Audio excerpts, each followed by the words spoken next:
stories. Right. That's another. Hey, that's a whole everyone. other, Welcome to SBR Sports Picks. His name is Mike Brenner. My name is Peter Lojak. This is a live show that we do every day, 10:30 Eastern time.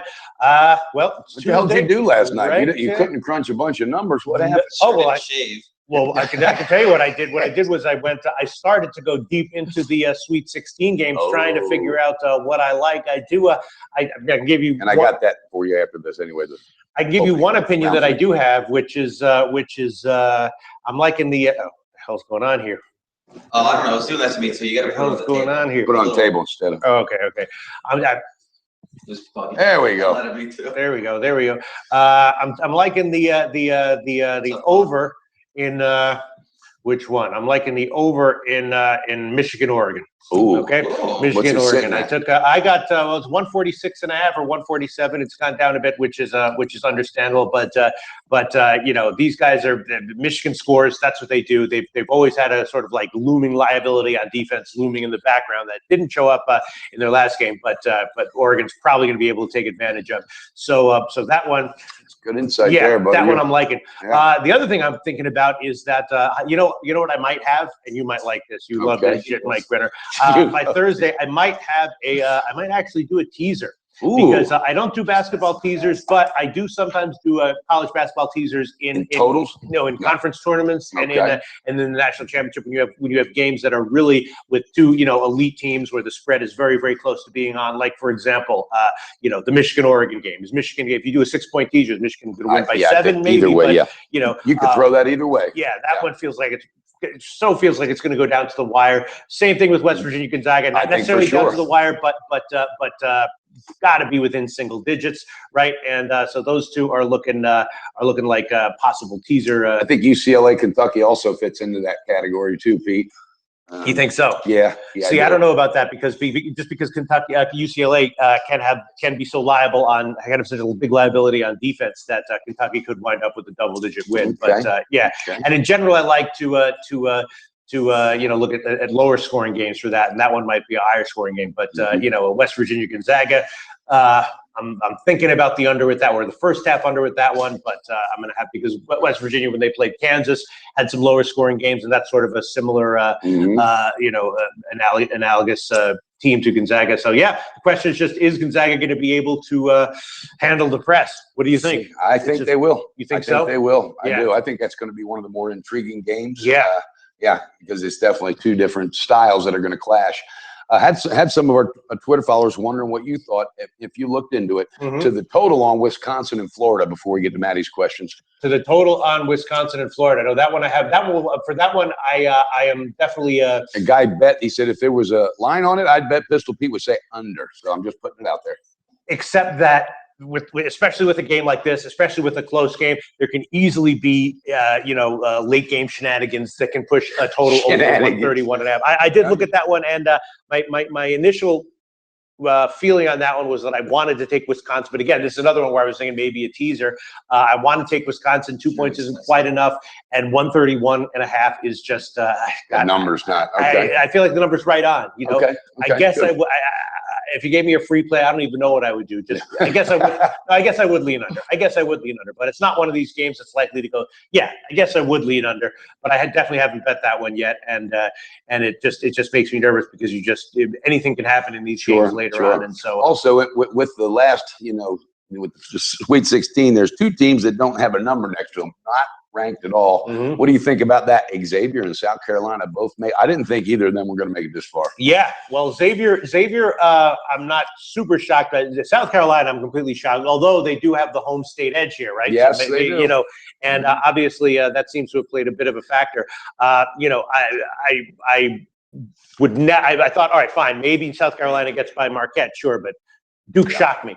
I had Duke going to the final, so there's that. Now, just my opinion on that, between Xavier playing Arizona and South Carolina Baylor, I think South Carolina can get Baylor, but something tells me Arizona may railroad this team by 15 or more. Yeah, I mean, Arizona's a big favorite here. Yeah, no, I agree with you. I mean, Baylor, Baylor has shown vulnerability in the tournament in general, and South Carolina is nothing short of chugging along right now. I think they might slip in there and get it done without needing any points. Yeah, we'll see. I'm certainly not going to bet that. Again, these Sweet 16 lines start to get a lot tougher, than the first two rounds. Although I will tell you tonight in the NIT games, I'm looking at the under in Richmond TCU. That's two tough games to call right there as far as on the side for me. Yeah, Oof. but I do like the under at least, and a little bit more. The first half under in Richmond TCU, the full game under is 150, and the Georgia Tech Ole Miss one is too tough to call. I agree with you. I guess I would lean maybe under, but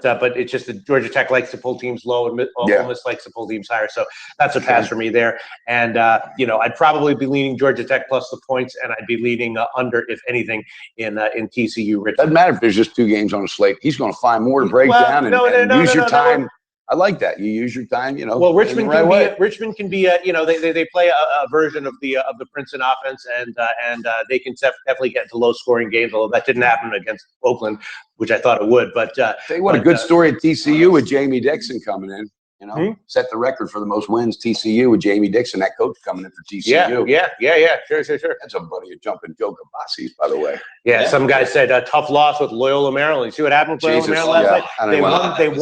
They won the first half outright, which I actually had. I had them on the money line in the first half, and then the game they wind up losing the spread. It's like I had Illinois State on the half, but I didn't have them on the full game.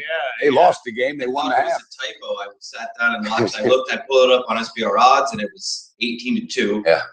And then I had to check ESPN, and it was totally correct. Yeah, it's unbelievable. Unbelievable. This guy, Joe Watson says, I think Michigan is going all the way, and I'll tell you what. Hey, Joe, I can't. I don't want to jump in front of that snowball. I know for sure.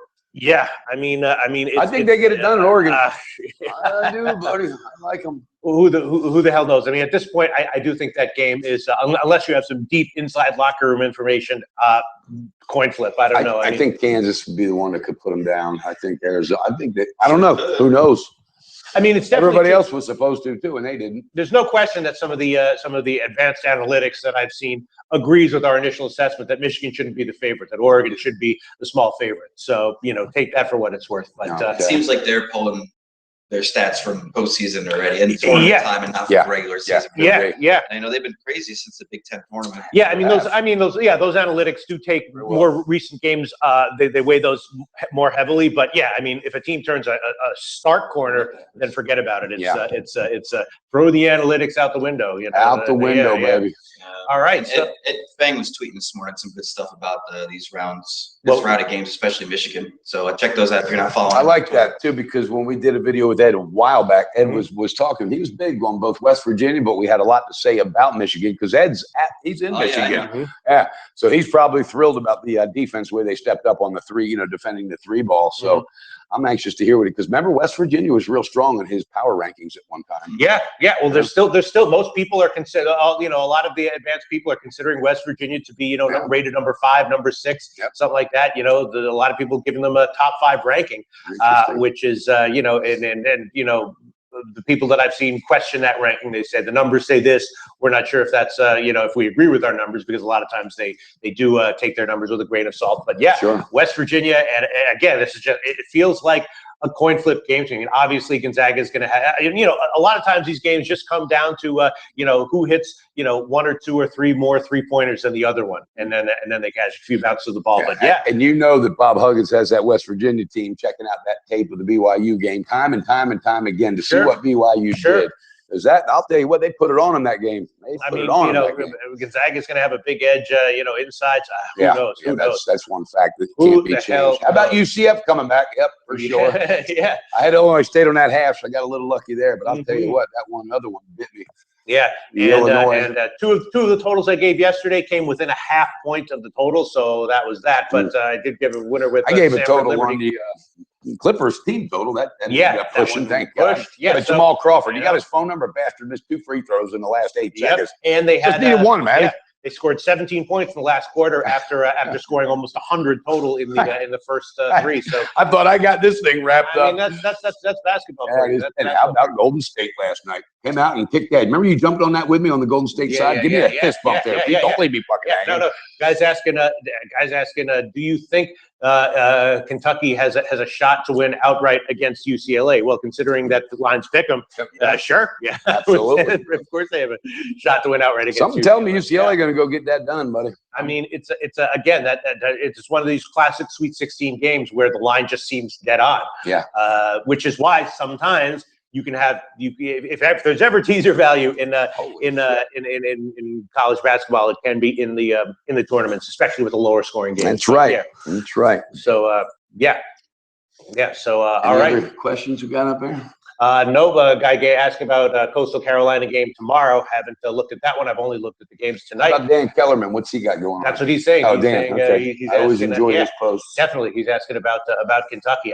You know, if you gave me a free play right now on UCLA Kentucky, I don't even know what I would do. But I'd probably take UCLA. I'm gonna look into that more by tip off, and you would see. I just think I think the one and dones, their inexperience as opposed to the experience on UCLA, I think is going to play into it. Mm-hmm.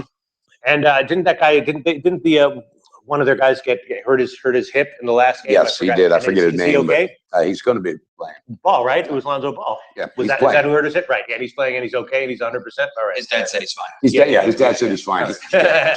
Yeah. He went down to pick up his new shoe. He's going to be the new brand. Yeah. But as of right now, I guess my best bet for college basketball tonight would be Richmond TCU first half under. Okay.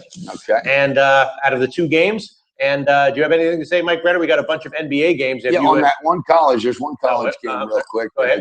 I'm going to probably go with. I'll give it as on a lean. I'm going to say Georgia Tech with the 5.5. I think they hang. I just do. So full game. That's going to be my. Yeah, they've given a lot of upsets this year for sure. Yep. And then in the NBA, how about Philadelphia covering another one? Yeah, unbelievable. God, we talked about it. We were just like, we're going to hold off. And that one was, I'm so snake, but I was going to give the under. The under would have cashed, except it went to overtime, so I actually would have lost. Well, Philadelphia gave it away. They were burying them early.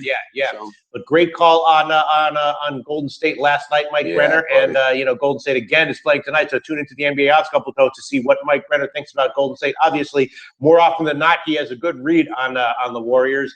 And let's see, anything else in the NBA that you want to mention, or should we leave that for the I think we're going to leave that for the show because I got a lot to say about that San Antonio game. Big update there, and also an update injury-wise in the Miami Phoenix game. So make sure you check it out. All right, sounds good. Yeah, so check out the NBA Odds Couple show coming up later on today, and check out the College Basketball Odds Couple show as well, where we will rehash what we talked about the two games tonight. And and real quick, we just shot the Puckhead show for tomorrow. Check this out: every single hockey game, and there was a bunch of them yesterday. Every single one went under, and one of them didn't. It was a push. And so Dana Lane, we were doing the videos like today, the betting public's going to be running to the window for that over. And he said, hold on.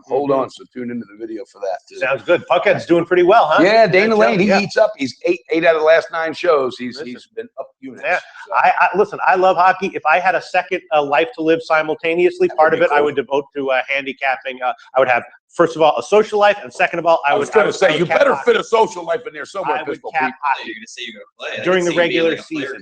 You're making a comeback. The band's getting back together, Pete. I love hockey. I love playoff hockey for sure. Can't wait for that. And all right. Good question. If Pete played in the band, what would he be playing? What instrument would he be playing? Banjo. No. I would be the banjo. What was that? Muddy Water Boys, whatever. But I get Bella Fleck, but still, yeah. No, I'd be one of those guys who plays 8 instruments at once somehow. Drums, bass, guitar, it's a one-man show. He goes town to town, baby. That's what I would be. I can see that too. Actually, like a on your head. I can see it. Either that, or I would be one of those like a Jaco Pastorius kind of guy who plays like the bass, like with 4 strings, does incredible, amazing things with 4 strings. Jesus, I love That's what I would be. I don't know. All right, guys. Yeah, that just wraps it up. But definitely check out the NBA Odds Couple show later on today. Thanks so much to uwager.eu for sponsoring all of our contests this year, and those contests are still going on. And all right, that's it. Odds Couple coming to you. That's right, coming to you guys. Bet responsible.